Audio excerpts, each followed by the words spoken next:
Ginang Vance. Nandito na po ang lahat ng abogado natin. Sabihin niyo lang po kung ano ang kailangan ninyo, Ginang Vance.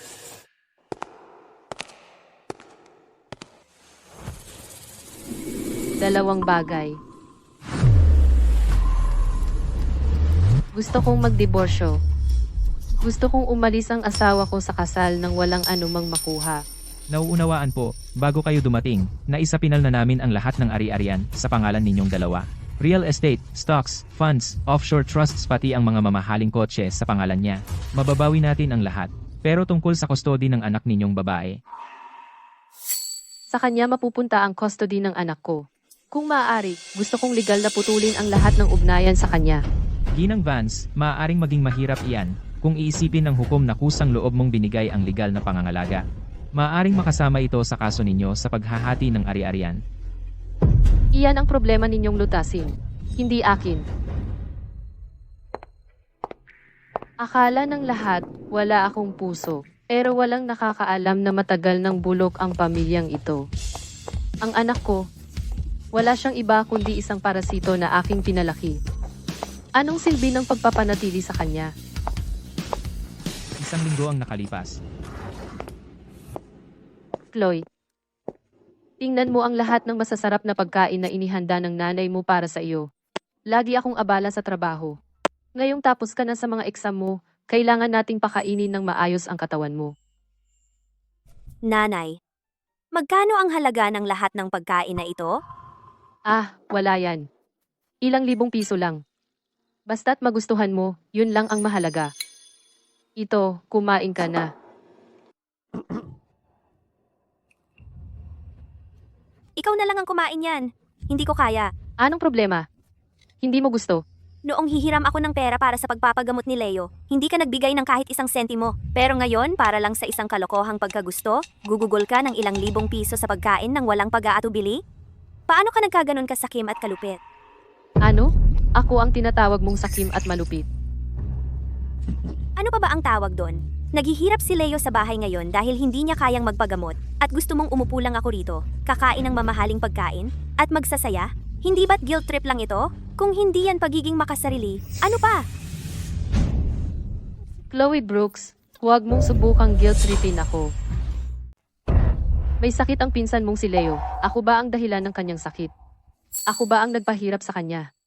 Nagastos ko na ang mahigit 100,000 piso para sa kanila. Hindi pa ba sapat yun?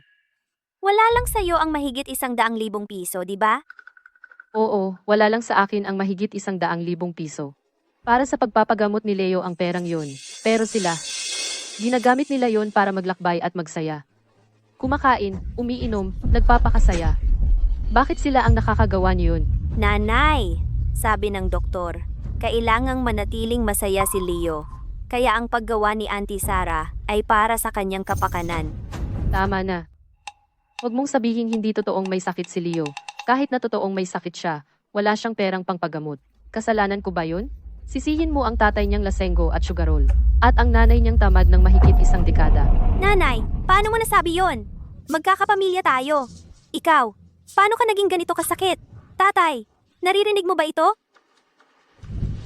Mahal, nagkagulo ang kapatid ko, aminin ko. Pero patay na siya. Bakit mo pa siya isinasali?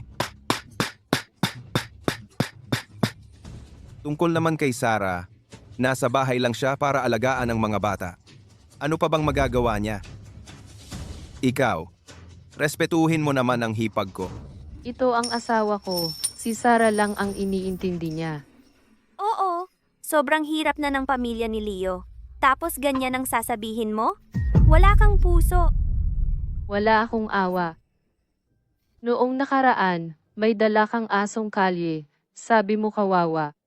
Ginastusan ko ng libo-libo para iligtas. Tapos noong nasa farm restaurant, magkakatay sana ng baka ang may-ari. Umiiyak ka't nagmamakaawa. Sabi mo kawawa, pinakiusapan mo akong iligtas. Kaya gumastos na naman ako ng libo-libo. Ano nangyari? Inalagaan mo ba ang aso? Inalagaan mo ba ang baka? Chloe, ang bait-bait mo, pero wala kang pananagutan. Sasabihin mo sa akin ang tungkol sa awa? Sige, napakabait mo. Bakit hindi ikaw ang kumita para iligtas si Leo? Tatay, tingnan mo si nanay. Tinawag niya akong mabait masyado. Tama na. Mabait ang anak natin. Mabuting anak siya. Kung ganito siya kay Leo, tiyak na aalagaan din niya tayo pagtanda. Magpadala ka na lang ng pera kay Sarah. Tapos na. Panaginip mo yan. Kahit sentimo, wala. Sawa na ako sa'yo.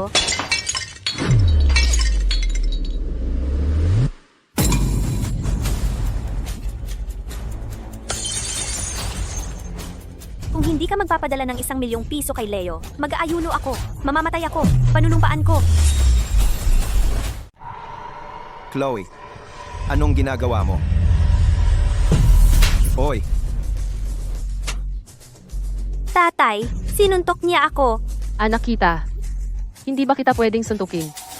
Victoria, baliw ka ba? Balis ako, loko-loko ako. Tingnan mo kung ano na ang nangyari sa anak mo. Sa bawat pagkakataon, naghahagis siya ng mga upuan at plato, at nagbabanta pa siyang magpapakamatay. Kung hindi natin siya didisiplinahin ngayon, masisira niya ang sarili niyang buhay. At tatanggapin mo lang yon. Gusto lang niyang tulungan si Leo. Ano ang mali sa ginawa niya?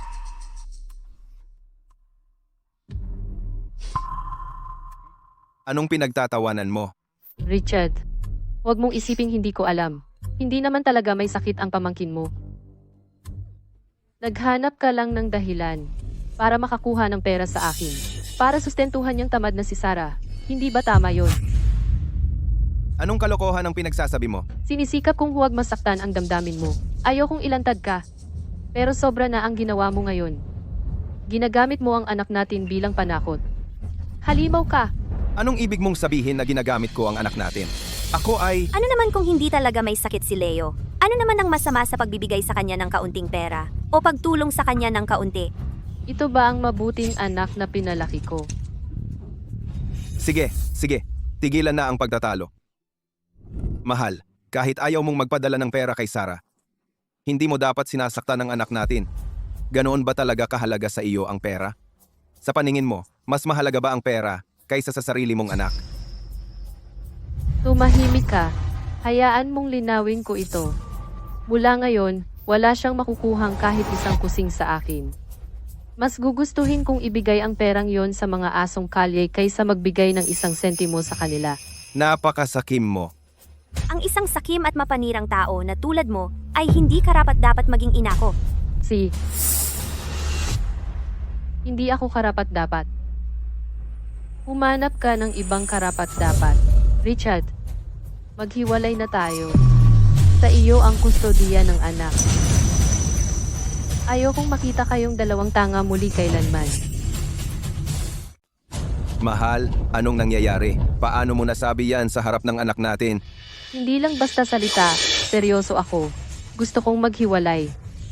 Ngayon na. Sa'yo na ang anak. Akala mo gusto kong sumama sa'yo? Ako. Si tatay ang pinakagusto ko.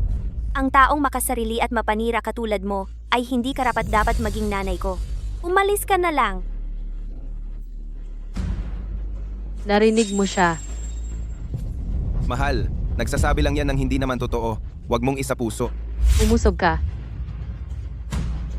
Victoria, kung aalis ka ngayon, huwag ka nang bumalik. Nagmamalaki ka. Hindi titigil ang mundo kung wala siya. Sino ba ang tinatakot niya? Tatay, hindi naman talaga si nanay. Makikipaghiwalay sa'yo, di ba? Nangako siyang bibilhan ako ng bag na yon. Hanggang ngayon wala pa rin. Huwag kang mag-alala, Chloe. Lahat ng pag-aari niya, ayon sa batas, kalahati ay akin. Kung maglakas loob siyang makipaghiwalay sa akin, kalahati ng pera niya ay akin. Hayaan mo siyang magwala, hindi niya mababago ang batas. Ha? Kaya walang paraan para maglakas loob si nanay na hiwalayan ka. Kaya kapag bumalik siya ng nakayuko, hindi lang yung bag ang ipapabili ko sa kanya, pati ang limit ng supplementary credit card ko ay ipapadoble ko. Bilang bayad pinsala sa akin. Hindi lang yung bag. Titingnan natin na ang allowance ni Sarah ay madagdagan din. Ang nanay mo, kailangan lang ilagay sa lugar. Hayaan mo siyang mag-isip ng ilang araw. Babalik yan ng nakayuko, masunurin. At saka ang sambahayang ito ay mapapasa atin na. Tatay, tama ka talaga. Ito, kain ka. Ilang libong piso ang halaga ng mga to.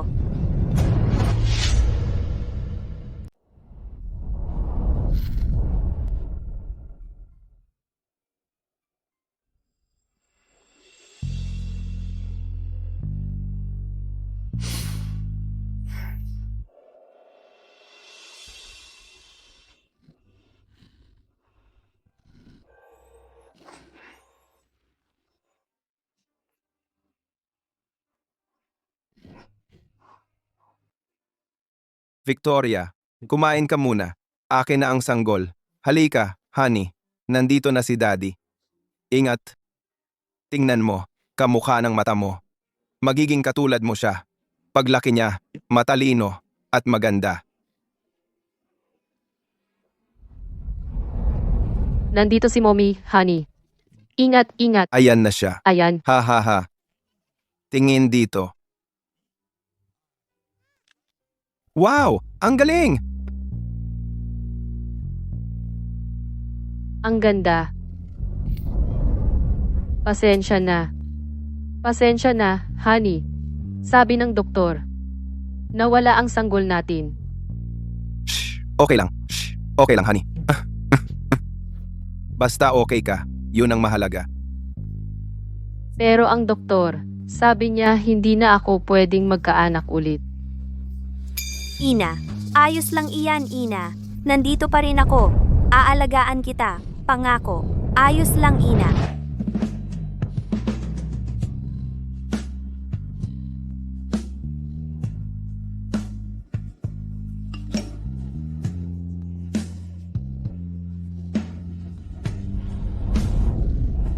Isang pamilya, namimili, nanonood ng pelikula. Ang saya, ang perpekto. May mga taong hindi karapat-dapat. Gago ka. Hindi ako karapat-dapat. Hindi ako karapat-dapat. Miss Vance, may problema po ba? Magbuo ka ng crew. Pumunta kayo't linisin ang villa ko sa Rosewood Estate. Doon na ako titira. Anong ginagawa nyo diyan, Alice? Opo, ma'am. See? Kung napakasaya nyo bilang pamilya, ibibigay ko na sa inyo.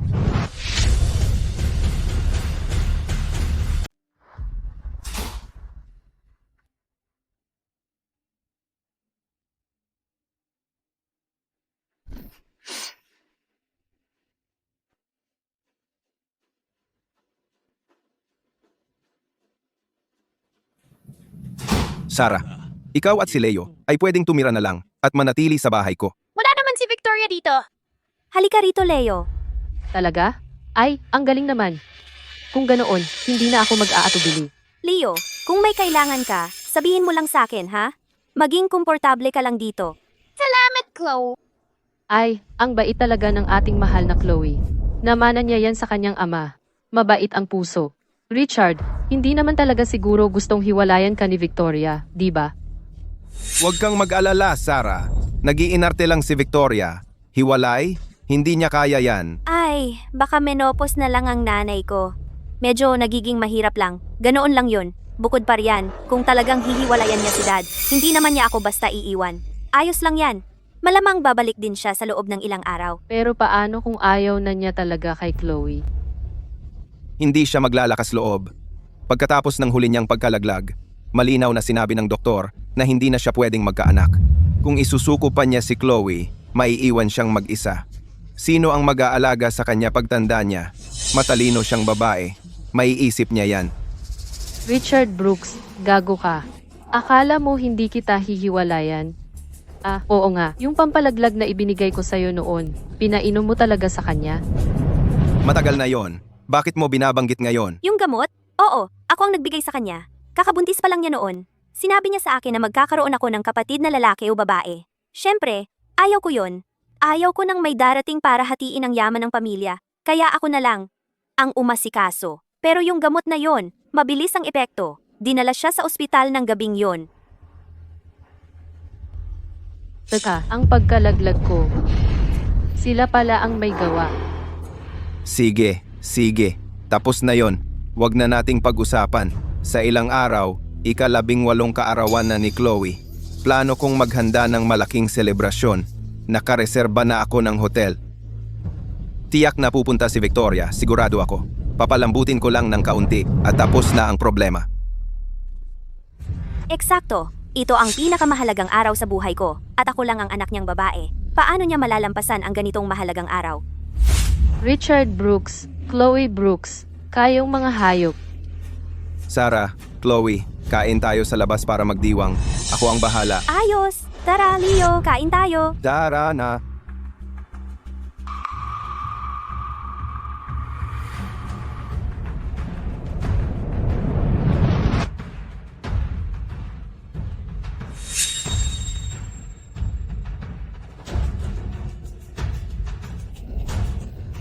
Richard Brooks. Chloe Brooks. Sinasabi ko sa inyo, babayaran ninyo to ng buong buo.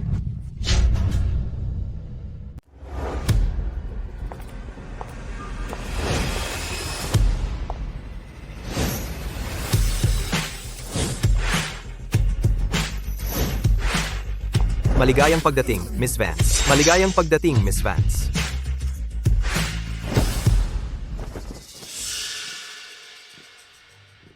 Kumusta na yung bagay na pinagawa ko sa'yo? Miss Vance, tiningnan na namin ang lahat ng joint assets ninyo ng asawa mo. Nakuha na namin ang lahat.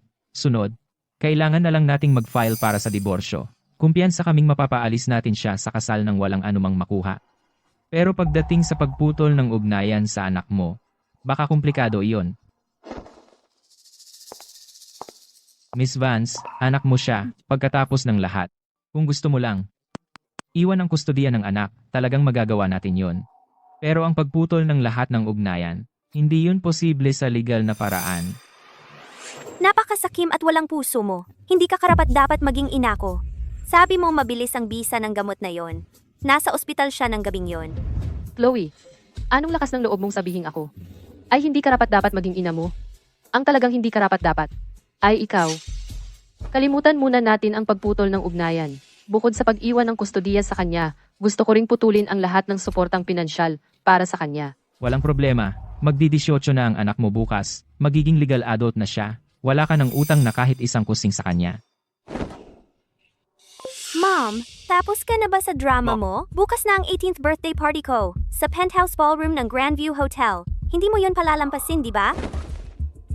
At si Mila, may coming of age celebration ang anak ko bukas sa Grandview Hotel. Kailangan kong sumama ka at ang team mo. Ipapahayag ko ng publiko ang diborsyo ko sa asawa ko at naiiwan ko ang kustodiya ng anak kong babae. Pero kung itutuloy mo yan, wala silang mapupuntahan. Tama. Gusto kong magwakas sila ng walang mapupuntahan. Ito.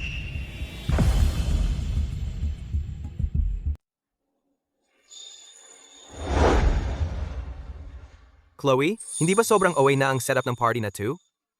Narinig ko, ang renta pa lang ng lugar ay sapat na para sa isang taon nating tuition. Anong problema doon? Sabi ng nanay ko, minsan lang ako mag-18. Gusto niyang ibigay sa akin ang pinakamaganda. Hindi lang itong banquet hall. Nagpabook na rin ako ng afternoon tea sa Sky High Lounge. At mamayang gabi, may fireworks show. Sisiguraduhin kong nandito kayong lahat para manood. Fireworks? Dito mismo sa lungsod? Magkano naman kaya yon? Wala yon. Kung ang isang problema ay masosolusyonan ng pera, hindi yon tunay na problema. Manager. Parang naalala ko, meron kayong golden era na champagne tower service, di ba? At yung mga dinala mula sa France ngayong araw. Ang caviar. I-set up mo na lahat yan para sa akin. At saka, gusto kong lahat ng kaibigang darating mamayang gabi ay umuwing may party favor. Gamitin mo ang pinakamagandang gift boxes ng hotel ninyo. Miss Brooks, ang mga karagdagang item at serbisyong hiniling ninyo ay medyo mahal. Ayon sa patakaran ng hotel, kailangan namin ng advance payment na 50% deposito na aabot sa mga 300,000 piso.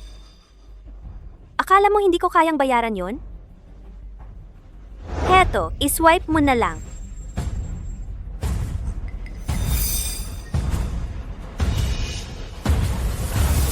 Miss Brooks, nakikiramay po ako. Nagpapakita ng insufficient funds ang card na ito. Hindi nag-proceed ang transaction. Hindi pwede yon. Ito ang supplementary credit card na ibinigay sa akin ng nanay ko. Siyang sira ba ang machine ninyo? O ano? Ilang beses na naming sinubukan, Miss Brooks. Gusto ninyong subukan ng ibang card? O baka naman kontakin ang inyong ina? Sandali lang. Tatawagan ko ang nanay ko. Paumanhin. Ang numerong iyong dinal ay kasalukuyang hindi available. Patay na siguro ang telepono ni Mom. Papunta na siya. Sino ang nambubuli sa ating Chloe?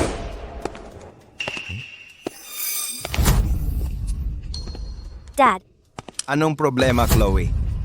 sabi nila kailangan kong magbayad muna ng deposito, pero hindi gumagana ang card ko ngayon. Anong nangyayari? Dito gaganapin ang debutante ball ng anak ko. Sa tingin mo tatakas kami sa bayarin? Tama, siyempre. Baka naabot na ang limit sa card ng nanay mo. Ayos lang. May pera sa account si Dad. Salamat, Dad.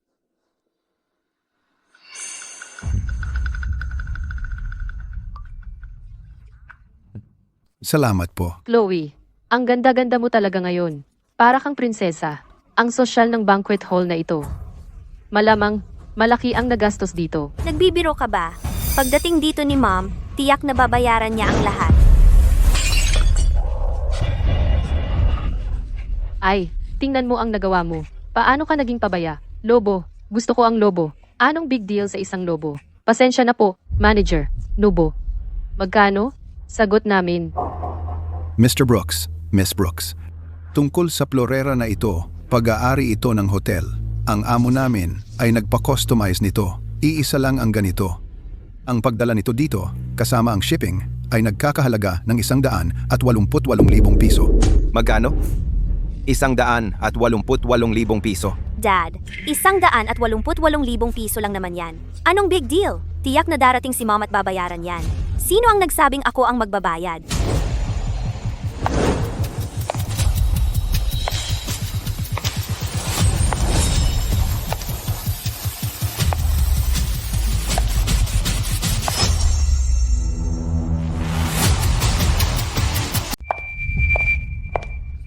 Mahal, nandito ka na.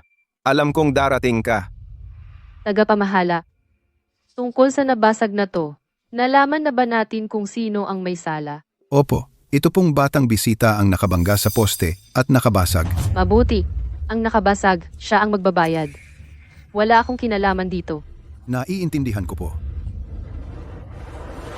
Mahal, hindi sinasadya ni Leo yon. Paano mo naman basta-basta papabayaan? Ika, 18 kaarawan ni Chloe ngayon. Isang beses lang yan sa buhay. Tingnan mo, nandito lahat ng kaklase niya. Nahihiya ka agad siya dahil sa'yo. Ginagawa mo siyang katatawanan. Tatay, bakit ka nagmamakaawa sa kanya? Tingnan mo kung gaano siya kababaw ang kaluluwa. Sa tingin ko sinasadya niya to para hiyain ako sa harap ng mga kaibigan ko. At pinaghihinalaan ko siya rin ang nag-freeze ng card ko para hiyain ako sa harap ng mga kaibigan ko. Bukod pa riyan, bata lang si Leo. Talagang hindi niya sinasadyang basagin ang walang kwentang florerang to. Maliit na bata lang siya. Paano siya magbabayad niyan? Pamangkin mo siya. Paano ka naging ganoon kababaw ang kaluluwa? Tama. Sinadya kong i-freeze ang card mo. Sino bang nagbigay sa'yo ng karapatang mag-aksaya ng pera ko? Hindi ba't ikaw mismo ang nagsabi? Hindi ako karapat-dapat maging ina mo. At sinabi mong ako ay isang makasarili at mapanirang babae. Sakto. Ngayon, ipapakita ko sa'yo kung ano talaga ang ibig sabihin yan. Ako nga ang makasarili at mapanirang babaeng yan. Oh, Victoria, ayokong magsermon sa'yo, pero bata pa kasi. Ikaw ang matanda, dapat mas naiintindihan mo. Bata pa yan at mainit ang ulo, di ba?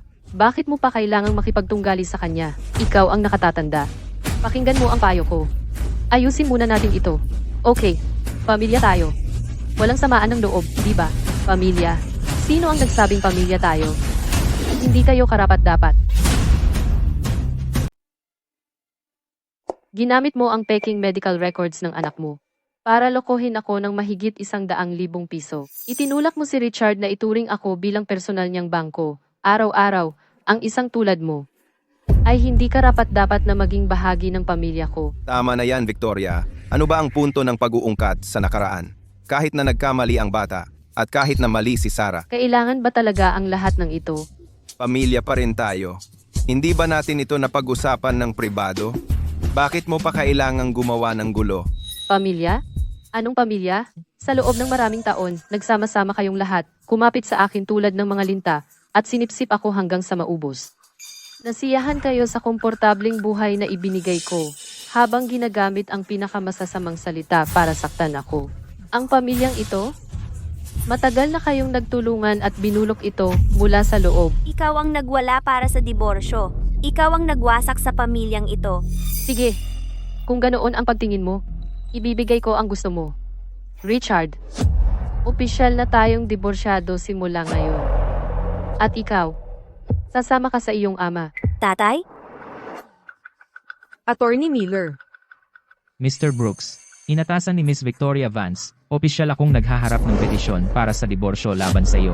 Mayroon kaming ebidensya ng iyong paglilipat ng mga ari-arian sa pag-aasawa at pagpapaubaya sa iyong mga kamag-anak na magnakaw sa kanya, kasama ang iba pang malubhang paglabag. Si Miss Vance ngayon ay legal na hinihiling na umalis ka sa kasal nang walang anumang makuha.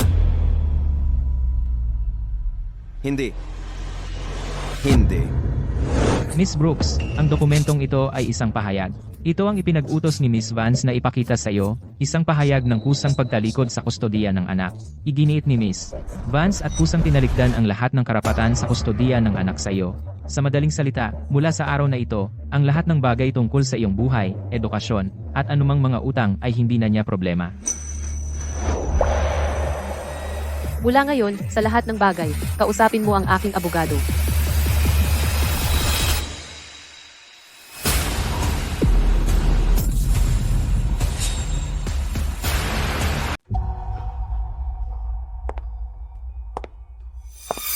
Mahal, pakiusap. Hindi na lang ba natin pag-usapan ito sa bahay? Bakit kailangan mong gawin ito sa harap ng lahat? Bakit mo ito pinalalala ng ganito? Ano ang iisipin ng mga tao kay Chloe? Paano naman ako? Paano ako haharap sa kanila? Mr. Brooks, kung may sasabihin ka, sa akin mo sabihin. Sino ka ba? Umalis ka sa harap ko! Magkakasabwat kayong lahat, di ba? Nung niloloko nyo ako, naisip nyo ba ang dignidad ko? Mama, anong nangyayari sa'yo? Dahil lang sa ilang beses kitang sinagot, ganito mo na ako tratuhin? Maghiwalay man kayo ni Papa, pero bakit mo ako pinababayaan? Hindi ba ako ang nag-iisa mong anak? Huwag mong sabihin na may ibang lalaki na nanggagaway sa'yo. Victoria, tingnan mo ang nagawa mo sa anak natin. Nag-aaway ang mga pamilya. Normal lang na magkaroon ng konting away, tama ba? Pero ayaw mong magpatawad. Kung kumalat ang balita, ano ang iisipin ng mga tao sa'yo? Eksakto. Kahit gaano pa kasama ang sitwasyon, hindi ka dapat gumawa ng eksena sa kaarawan ng anak mo. Nagdala pa siya ng abogado. Sinasadya niyang hiyain tayo. Mahal, nakikiusap ako. Itigil mo na ito. Kung yun ang kailangan, hihingi kami ng tawad sa'yo. Bayaran mo na lang ang florera. At ang pamilya natin ay makakapagdiwang ng kaarawan ng sama-sama. Tangako, makikinig na ako sa'yo mula ngayon, okay? Sige, kung gayon, kayong lahat ay lumuhod at magmakaawa. Anong ibig mong sabihin? Lumuhod kayo. Mama, nawawala na ba sa isip mo? Paano mo nagawang pati asawa at anak mo ay papaluhurin? Sobra na yan. Eksakto. Pamilya pa rin naman tayo. Sa huli, paano mo kayang apihin ng mga tao ng ganoon? Ano sa tingin mo ako? Ano sa tingin mo kami ng tatay ko? Mga aso ba namin? Para lang utusan kung kailan mo gusto? Victoria, sobra-sobra na talaga ang ginawa mo ngayon. Lagi mong sinasabi na ang dangal ng lalaki ay napakahalaga, lalo na kung asawa mo siya. At siya naman, sarili mong laman at dugo. Ang pagpapaluhod sa kanila, hindi ba't parang winawalang hiya mo lang at dinudurog ang dangal nila? Victoria, sumobra ka na. Ang pagbibigay ko ng paraan para umalis ka ay bilang paggalang sa pagsasama natin at alang-alang sa ating anak. Pero naglakas loob ka pa na humingi ng napakahamak na bagay? Tao ka pa ba? Magaling. Napakagaling. Ang inyo lang naman iniintindi ay ang sarili ninyong dangal, pero ang nararamdaman ko at ang hangganan ko, pwede nyo lang yapakan ng paulit-ulit, ganun ba? Ati, Miller, bilisan ang proseso sa korte. Ayokong may kinalaman pa ako sa kanila kahit isang minuto pa. Naunawaan. Victoria, huwag kang magmalaki. Kung wala ako at si Chloe, mag-iisa kang mamamatay. Gusto kong makita kung sino pang lalaki ang maglalakas loob na magkagusto sa'yo na hindi naman makakapag-anak. Hindi ako makapag-anak. Alam mo ba kung bakit ako hindi makapag-anak? Richard Brooks. Chloe Brooks. Kayong dalawa, wala ba kayong ideya?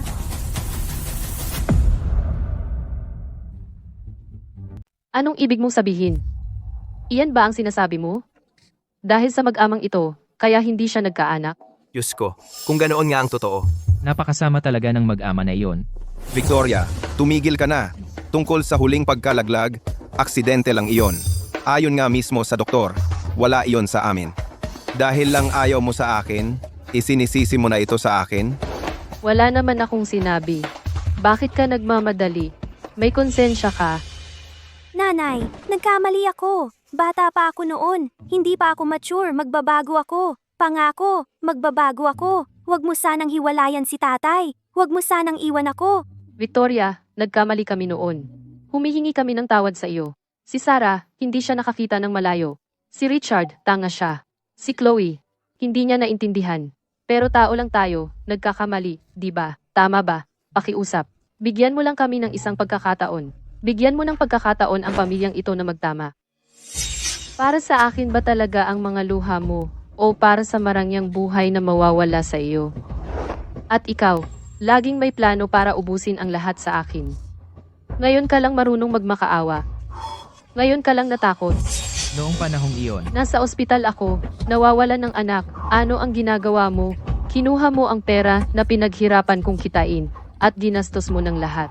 Tinawag mo akong isang makasarili, mapanirang babae. Inakala mo ba na darating ang araw na ito? Maghihiwalay talaga tayo, anuman ang mangyari. Simula ngayon, wala na akong kinalaman sa inyong lahat.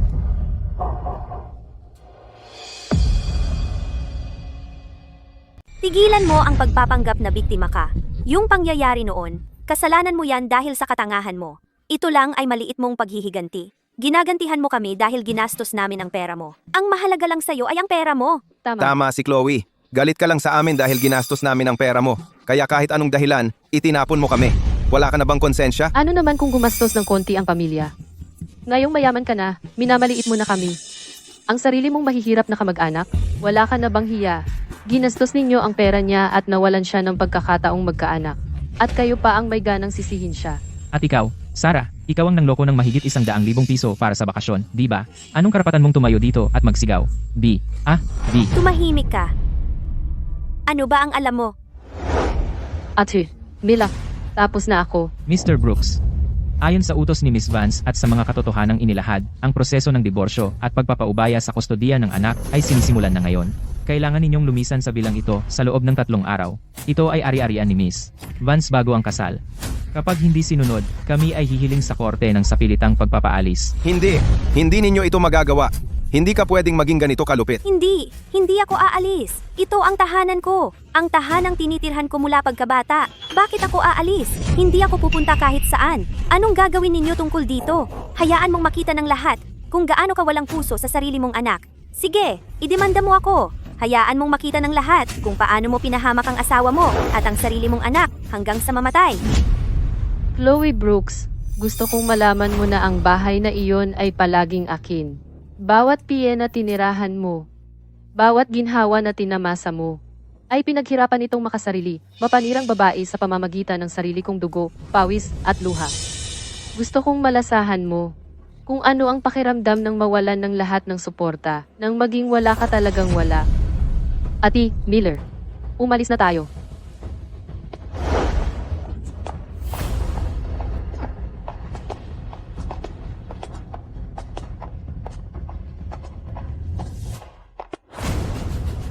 Hindi ako makapaniwala na proud pa siyang palamunin. Nakakahiya talaga. Umalis na tayo. Wala namang mapapanood dito. Ang gulo talaga. Tatay, ano na ang gagawin natin ngayon? Ayaw na talaga niya sa atin. Ano ba ang ikinakabahala mo? Hindi pa naman nagsisimula ang kaso. Hindi pa sigurado kung sino ang mananalo o matatalo. Tama, hindi tayo dapat sumuko. Tatay, mapupunta sa iyo ang kalahati ng lahat ang pera, ang mga kotse, at ang bahay. Kahit hiwalayan ko siya. Hindi ba ako, si Richard Brooks, mabubuhay nang wala siya? Well, may magandang balita ako para sa iyo.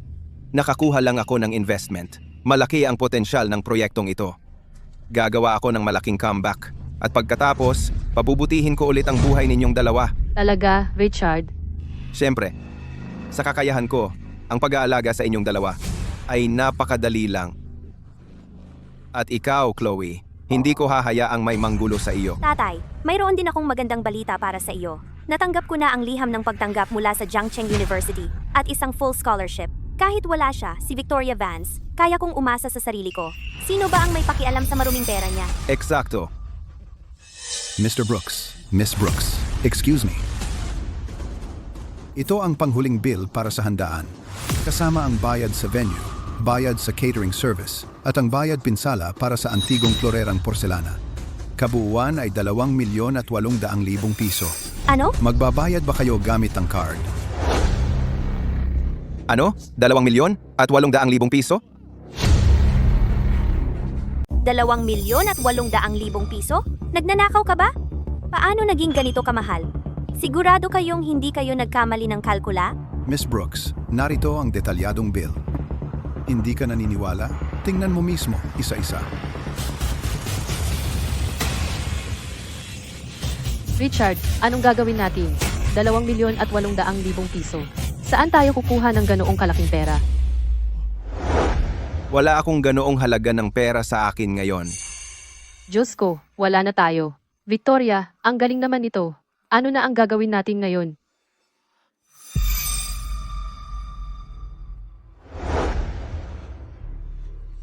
Ang relong ito, 1,200,000 piso ang binayad ko dito. Gagamitin natin ito bilang panagot.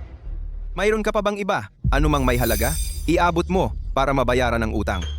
Yung pulseras, ngayon na. Dad, ibinigay ito sa akin ni Mom. Gusto ko ito. Tama na ang kalokohan. Gusto mong makulong? Ibigay mo sa akin. Iabot mo. Ngayon.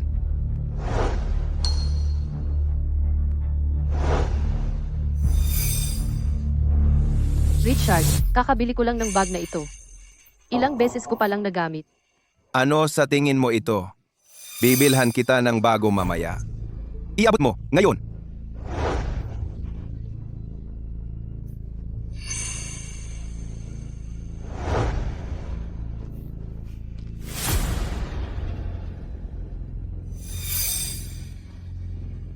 Mr. Brooks, tunay ang mga gamit mo. Ang halaga nito ay halos sapat lang para sa bill ngayong araw. Pansamantala, naming kukunin ang mga ito. Sa loob ng 1 linggo, maaari mong tubusin ang mga ito kung nakapag-ipon ka ng sapat na pera. Kung hindi, amin itong itatapon ng naaayon.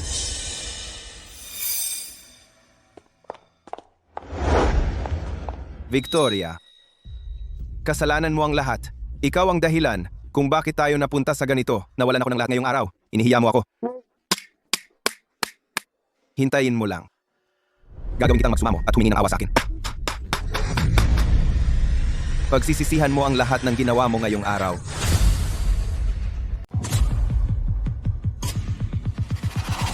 Miss Vance, bumalik na sa atin ang abogado. Pinaburan ka ng korte sa lahat ng kaso. At maipapatupad nila ito ngayon.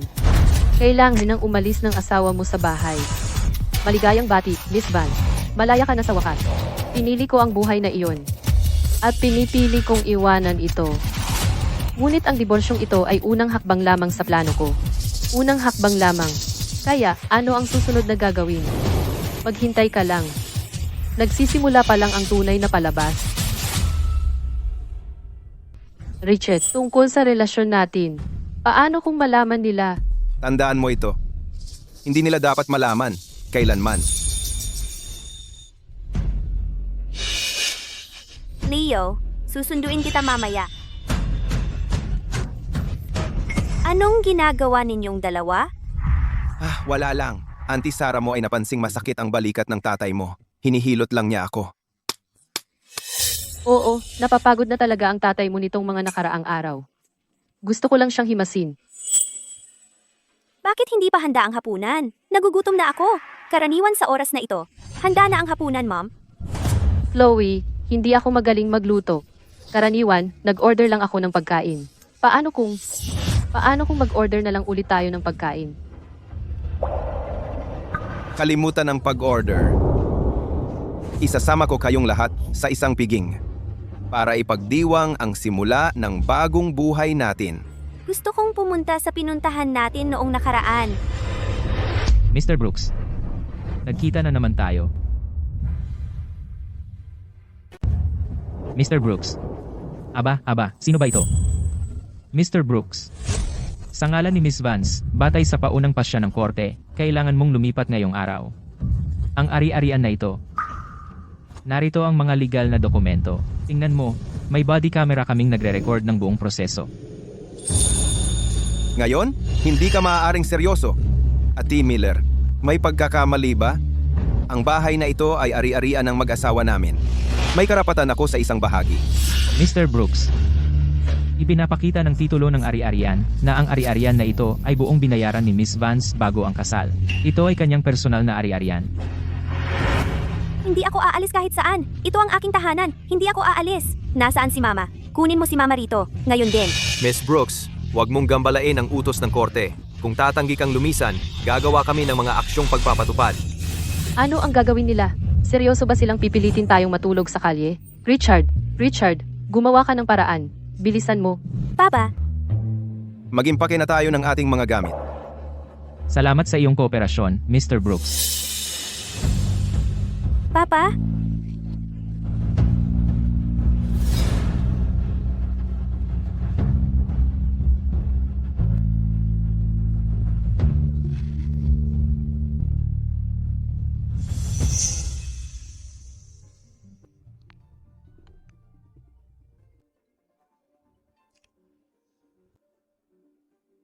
Miss Vance, nabawi na ang bahay.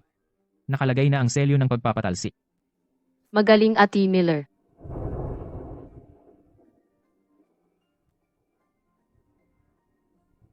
Richard Brooks, Chloe Brooks. Lahat ito ay gawa ninyo.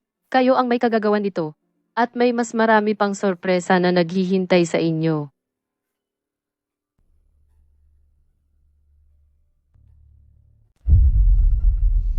Richard, makikipagkita ka sa mga investor na yun.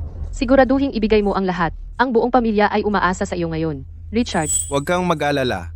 Ang panukala ng proyekto na pinagsama-sama ko, walang mali dito. Tiyak na magtatagumpay ito. Kapag dumating na ang pondo, babangon tayong muli. Isasama ko talaga kayong lahat. Mamumuhay tayo ng maginhawa. At papahirin natin ang ngisi sa mukha ng taksil na si Victoria. Ama, saan ka pupunta? Kung aalis ka, paano kung umiyak si Leo mamaya? Chloe, ikaw ang ate. Alagaan mo ng mabuti si Leo. Kapag natapos na ni Ama ang kasunduan, ililibre ko kayong lahat ng masarap na pagkain. Bibili tayo ng bagong damit. Huwag mong gaguhin ito. Kayanin mo. Sana ay swertehin ka. Richard, baka dapat isama mo ako. Sabay na tayong pumunta.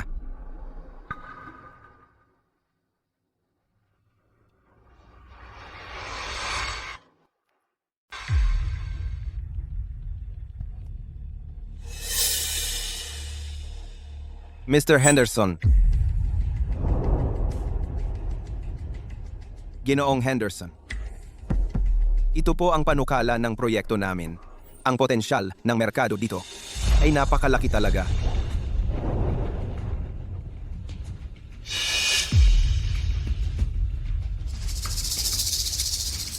Ginoong Bennett, pasensya na po. Hindi muna kami mag-invest sa proyektong ito sa ngayon. Ginoong Henderson, baka hindi pa po kayo nakakapagmasid ng mabuti. Napakalaki ng tubo dito.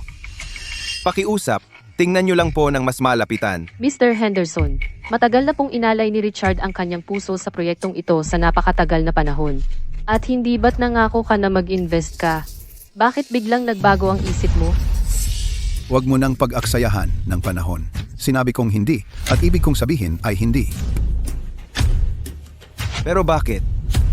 Dapat may dahilan ka. May hindi ba kayo nasisiyahan? Maayos namin ang anumang problema. Tama po, Mr. Henderson. Nakikiusap ako, tingnan niyo po ulit, nakasalalay sa proyektong ito, ang buhay ng buong pamilya ko. Ang dahilan? Alam mo naman kung ano ang ginawa mo. Huwag kang magkunwaring tanga. Ginoong Henderson, anong ibig mong sabihin dyan? Ginoong Brooks, ano ang pinakamahalagang bagay sa negosyo? Integridad. Kung ang isang tao ay hindi kayang ayusin ang sariling pamilya na iniwan itong magulo at nagbabalak laban sa sariling asawa hanggang sa buto, paano ako magtitiwala sa iyo na pangasiwaan ang isang proyekto ng may integridad na seryoso mong ituturing ang pera ng mga investor? Mr. Henderson, ikaw, paano mo nalaman? Mr. Henderson, hoy, hindi mo pwedeng sabihin lang yan. Anong kinalaman ng negosyo sa pamilya? Siyempre meron. Ang pagpapatakbo ng negosyo ay parang pag-aayos ng pamilya. Pareho silang nangangailangan ng mga pangunahing prinsipyo. Kung ikaw, Mr. Brooks, ay hindi man lang kayang tuparin ang pinakabatayang responsibilidad sa bahay, bakit ako maniniwala na matagumpay mong mapamamahalaan ang isang startup project? Mr. Henderson, magkaiba yan. Hindi mo pwedeng paghaluin ang personal kong buhay sa aking profesional na kakayahan. Nakita mo na ang panukala ng proyekto. Noong nag-usap tayo dati, parang interesado ka. Nagsisisi ka na ba? Binabawi mo na ba ang sinabi mo? Richard, talaga bang wala kang malay? Akala mo ba yung maliit na proyekto mo ang nakakuha ng atensyon ko noon? Akala mo ba ang nakita ko sa'yo ay ang kakayahan mo? Para sa isang lalaking hindi nagtrabaho ng mahigit isang dekada, bakit ko dapat paniwala ang kaya mong pamunuan ng isang proyekto? Hayaan mong maging diretsahan ako. Noon, ang tanging dahilan kung bakit ako nag-invest sa'yo ay dahil sa respeto kay Miss Vance. Yun lang. Ano? Ano ang kinalaman niya rito? Hindi mo pa rin nauunawaan, di ba? Tama na. Tapos na akong mag-aksaya ng hininga sa'yo. Umalis ka na. Hindi. Hindi ko ito tatanggapin. Ang babaeng yon, si Victoria, ano ba ang sinasabi niya sa'yo? Tama. Ako ang nagsabi sa kanya na hindi karapat-dapat ng kahit sentimong puhunan si Richard Brooks. Victoria Vance, ikaw naman. Walang puso kang babae. Masama ka.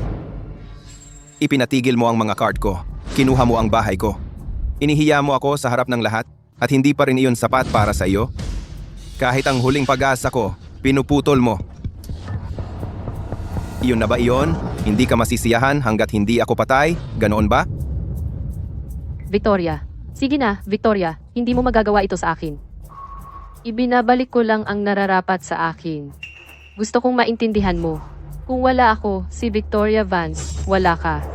Ang mismong karapatang tumayo dito at makipag-usap sa akin ay limos mula sa aking katangahan noon, isang kawanggawa na ibinigay ko sa iyo.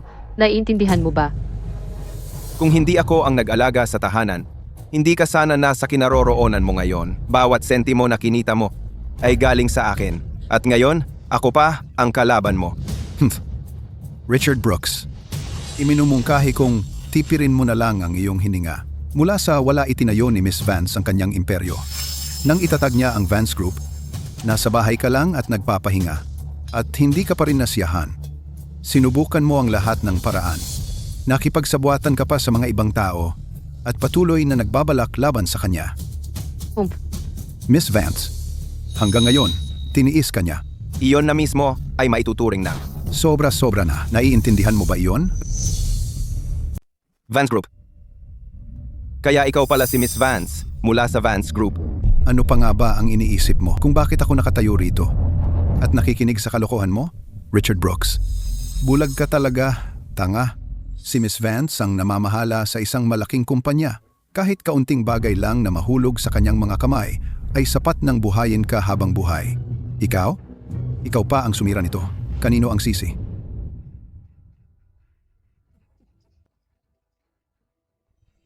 Paano ito nangyari?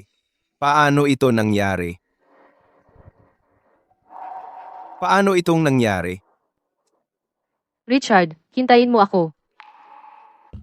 Miss Vance, magaling.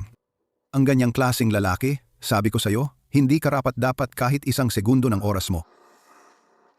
Masyado kang mabait, Mr. Henderson. Salamat sa pakikisama. Wala yun. Siya ang may kasalanan. Miss Vance, kung may magagawa man ako para sa'yo sa hinaharap, sabihin mo lang. Si Richard ang gumawa nito sa sarili niya. Pero ang aking hangal na anak, kailan pa kaya siya matututo?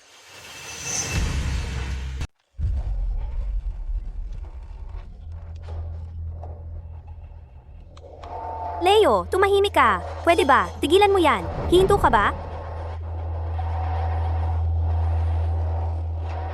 Sabi ko, tumahimik ka. Bingi ka ba o ano? Umalis ka sa harap ko. Anong nangyari sa'yo? Hindi naman kita masyadong hinawakan. Tumigil ka sa pag-iyak. Kung di ka tumigil, papaluin kita. tumahimik ka.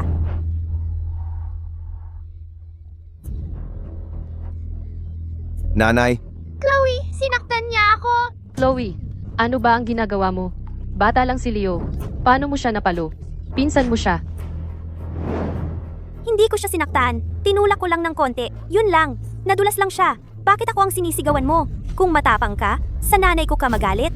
Kung hindi dahil sa'yo, hindi ako makukulong dito sa basurang to.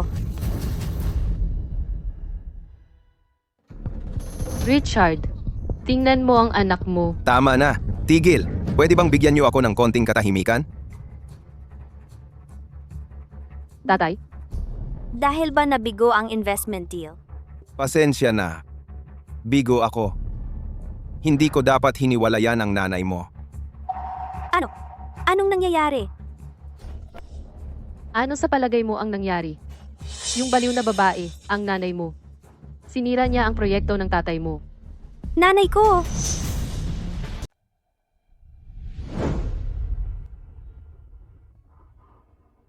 Mama, Ano bang problema niya? Paano siya naging ganun kawalang puso? Tinawag siyang makasarili at mapanira. Hindi naman talaga mali yun. Oh, Papa. Ano naman kung isang deal lang ang natuluyan? Hindi naman yan katapusan ng mundo. Hindi natin pwedeng hayaan na hamakin niya tayo ng ganyan. Chloe, hindi mo naiintindihan. Hindi lang yan tungkol sa investment. Siya ay sinusubukan niyang sirain tayo.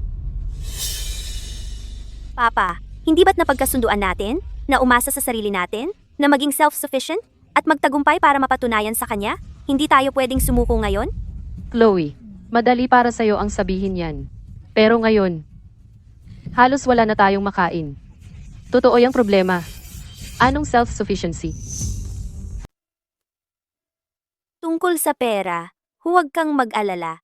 Tumawag sa akin ngayon ang tanggapan ng admission ng paaralan.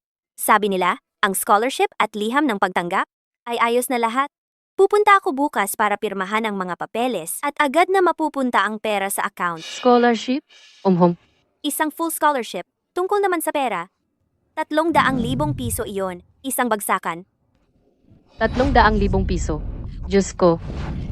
Chloe, ikaw ang swerte namin. Parang biyaya ng langit. Pero, ang perang ito ay scholarship mo. Para sa pag-aaral mo yan. Hindi namin pwedeng kunin ang pera mo. Tatay, anong sinasabi mo? Pamilya tayo. Ang akin ay akin din. Gamitin mo ang perang ito bilang puhunan sa proyekto mo. Naniniwala ako sa kakayahan mo, tatay, at babangon tayo muli sa lalong madaling panahon. Oh, honey. Nakikita mo ba iyan, Richard? Tingnan mo kung gaano ka-thoughtful ang anak natin. Kung gaano siya ka-considerate sa iyo. Milyon-milyong beses siyang mas mabuti kaysa kay Victoria na gustong sirain ka. Sa perang ito, makakahinga na tayo ng maluwag at makakapagsimula ulit. Hindi mo pwedeng biguin ang kabutihan ng anak mo.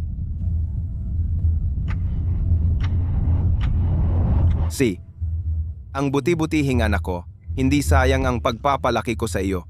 Tama ka, hindi natin pwedeng hayaan ang masamang babaeng iyon na pagtawanan tayo. Kukunin ko ang perang ito at pagbubutihin ko ang bawat sentimo. Pangako ko sa iyo, sisiguraduhin kong mabubuhay tayong muli ng maayos. Tatay, naniniwala ako sa iyo.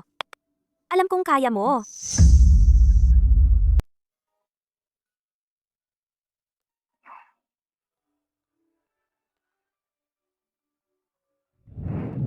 Uy, Kumusta po, Miss Vance? Natanggap ko na lahat ng email na ipinadala mo. Sigurado ka bang gusto mong ikansela ang scholarship ng anak mo? oo. Kanselahin mo na. Pero, Miss Vance, anak mo pa rin siya kahit anong mangyari. Tungkol sa mga detalye, malinaw ko nang ipinaliwanag ang mga iyon sa email na ipinadala ko sa iyo. Sa palagay mo ba ay karapat-dapat siya sa scholarship na ito? Sige, Miss Vance, naiintindihan ko. Alam ko na ang gagawin.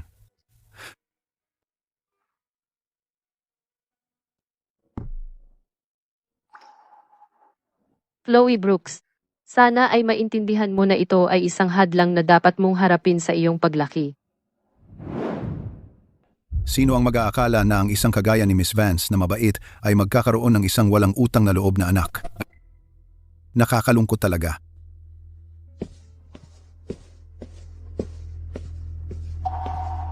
Director Davis, kumusta? Ako si Chloe Brooks. Ito ang tatay ko at si Auntie Sarah. Director Davis, Director Davis? Tinawagan mo ako kahapon at sinabihan akong pumunta para pumirma ng liham ng kumpirmasyon ng scholarship ngayon. Gusto ko sanang itanong, pagkatapos kong pumirma, may idedeposito na ba agad ang pondo? Well, Miss Brooks, kakatanggap ko lang ng abiso mula sa itaas. Nakansela na ang iyong scholarship. Pero huwag kang mag-alala, mayroon ka pa ring liham ng pagtanggap. Makakapag-enroll ka pa rin ng normal. Umuwi ka muna ngayon. Sandali lang. Ang scholarship, paano nangyaring nakansela? Saglit lang. Bakit kinansela ang scholarship? Dapat may mali. Nagdesisyon kami pagkatapos ng investigasyon. Hindi ka lang talaga kwalipikado para sa scholarship na ito. Pwede ka nang umalis. Hindi ka kwalipikado. Dapat may mali ito.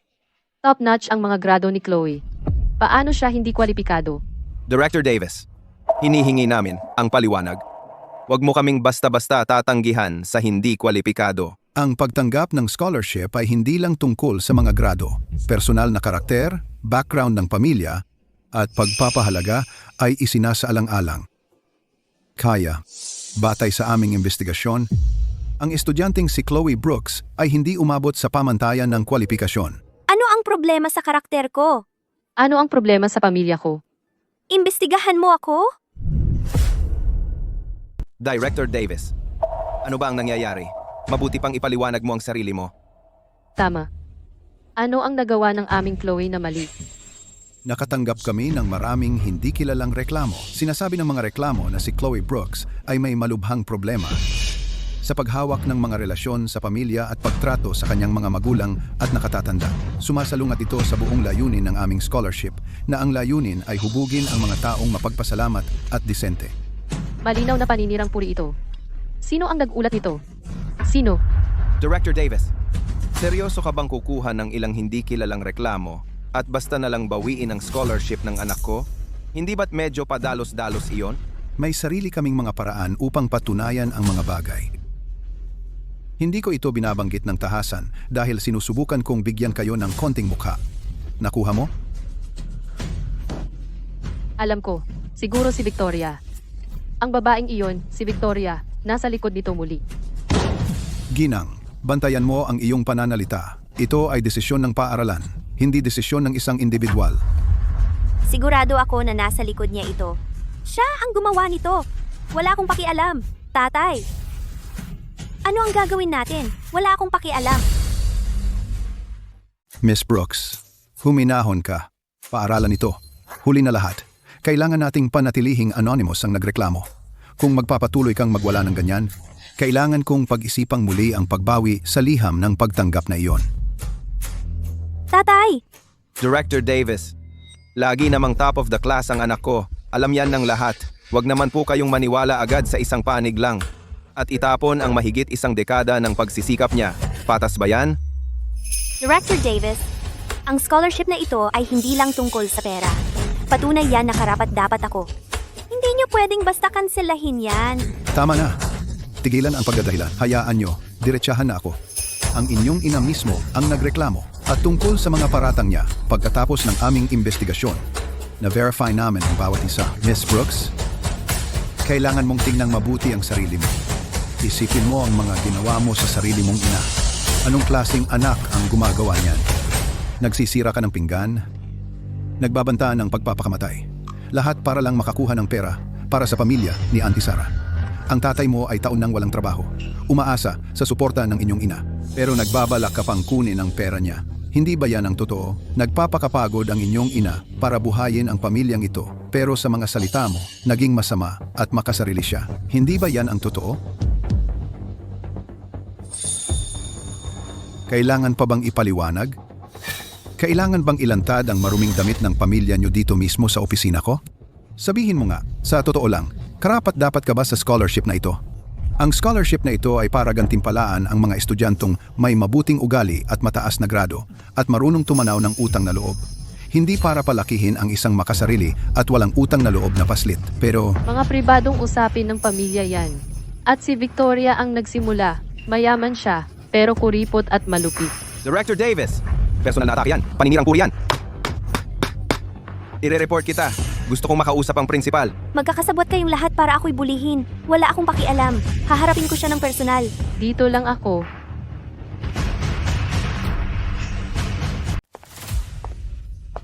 Nandito ako.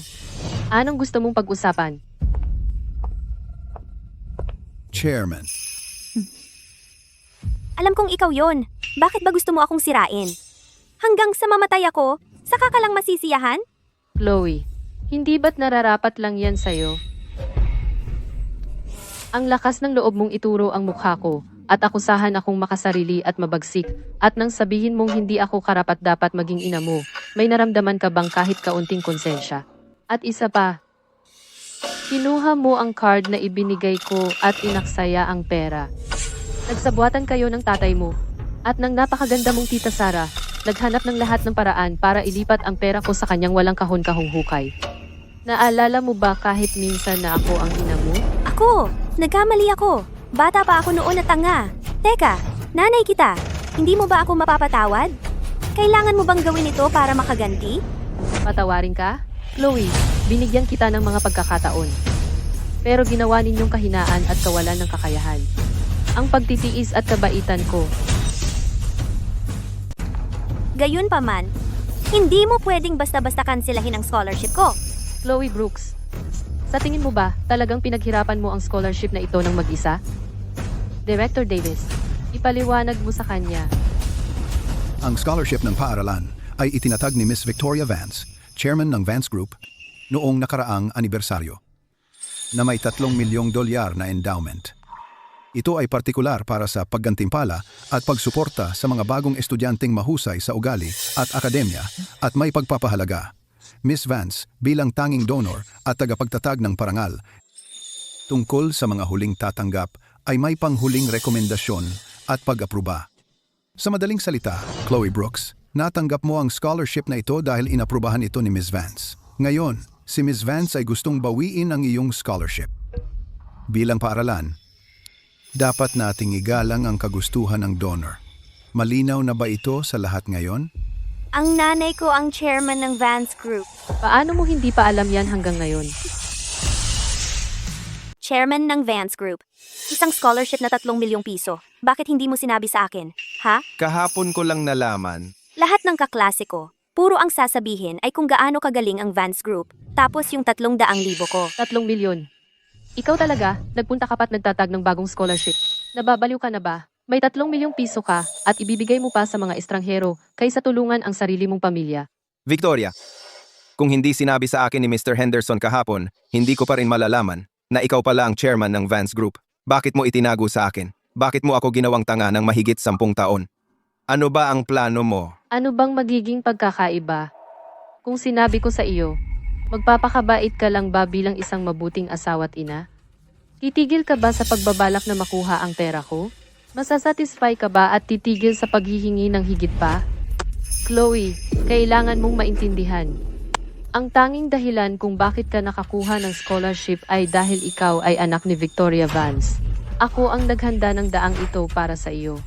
Ako pa ang gumawa ng award na ito. Gusto kong gamitin ito para magbigay sa iyo ng motibasyon. Pero ikaw, ano ang ginawa mo? Nanay, nagkamali ako.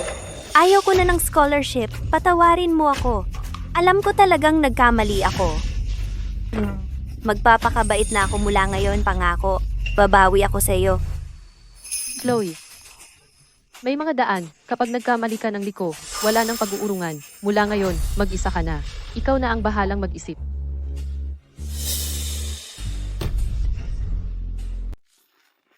Miss Vance, para lang malaman mo, sa nakalipas na 2 buwan, si Mr. Brooks ay sumubok sa ilang maliliit na negosyo pero lahat ay nabigo. Ngayon, napilitan siyang magbenta sa isang maliit na kumpanya. Bahagya na lang nakakaraos. Si Miss Sarah Parker ay bumalik sa kanilang probinsya kasama ang anak. Si Miss Brooks naman ay nagtatrabaho part-time habang nag-aaral. Nag-apply siya ng student loan. Hindi pa siya nakikipag-ugnayan sa kanyang ama o kay Tita Sarah. Narito ang detalyadong ulat. Magaling. Miss Vance. Ang gulat mo naman. Anong nagmamadali? Miss Vance, galing ako sa universidad para sa negosyo. At hulaan mo kung sino ang nakita ko. Sino? Ang anak mo, si Chloe. Nagtatrabaho siya part-time sa library. Nag-aayos ng mga libro. Pinanood ko siya ng malayo sandali. Tahimik at nakatuon siya sa trabaho. Kahit kausapin ang mga kaklase, napakarespetuoso niya. Kumpara sa dati niyang ugali na spoiled na mayaman, parang ibang tao na siya. Mukhang natuto na siya sa wakas. Talagang nag-mature na siya. Miss Vance, sapat na ang hirap na dinanas niya. At alam niyang nagkamali siya. Malaki na ang pagbabago niya. Tingnan mo, kailan mo siya bibigyan ng pagkakataong bumalik? Pagkatapos ng lahat, siya naman ang sarili mong anak. Hindi naman pwedeng habang buhay na lang kayong hindi magkikilala, di ba? Huwag magmadali. Nagpapakabait siya ngayon dahil nasaktan siya. Natuto na siyang matakot ngayon. Mabuti. Kailangan yan sa paglaki niya. Pero ang tunay na pagising ay hindi tungkol sa pag-aaral na magpakumbaba. Ito ay tungkol sa pag-aaral kung paano itaas ang iyong ulo. Huwag kang mag-alala, alam ko ang ginagawa ko. Sige, babalik na ako sa trabaho ko.